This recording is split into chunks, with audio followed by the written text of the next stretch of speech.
സ്ഥലത്ത് എത്തുന്നു എന്ന് പറയുന്നത് വലിയ ഒരു ദൈവാനുഗ്രഹമാണ്. കത്തോലിക്ക സഭ ഏകവും പരിശുദ്ധവും ശ്ലൈഹികവും സാർവത്രികവും. അവിടെ ശ്ലൈഹികം എന്നൊരു പ്രയോഗമുണ്ട്. എന്ന് പറയുമ്പോൾ മിശിഹായാകുന്ന അടിക്കല്ലിൽ, മൂലക്കല്ലിൽ ശ്ലീഹന്മാരാകുന്ന കല്ലുകൾ ചേർത്ത് ചേർത്ത് ചേർത്ത് പണിതാണ് സഭയെ കെട്ടിപ്പടുത്തിരിക്കുന്നത്. ഇന്ന് നമുക്ക് ഒരു മെത്രാനുണ്ട് എന്ന് പറയുമ്പോൾ ശ്ലീഹന്മാരുടെ മേൽ ദൈവമായ കർത്താവ് ഈശോ മിശിഹ അനുഗ്രഹത്തിന്റെ കൈകൾ വെച്ചു.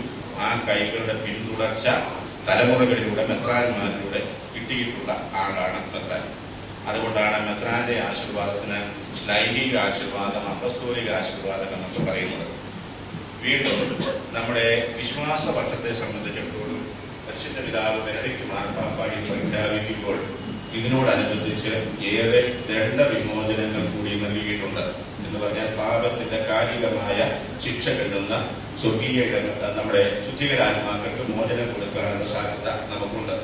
അത് കൊടുക്കാൻ വേണ്ടി ദണ്ഡവിമോചനം പ്രാപിക്കണമെങ്കിൽ മാർപ്പാപ്പായുടെ നിയോഗാരണം സ്വർഗസ്നായ പിതാവെ നന്മ നിറഞ്ഞവരെയും തൃത്വസ്തുതി ചെല്ലണം.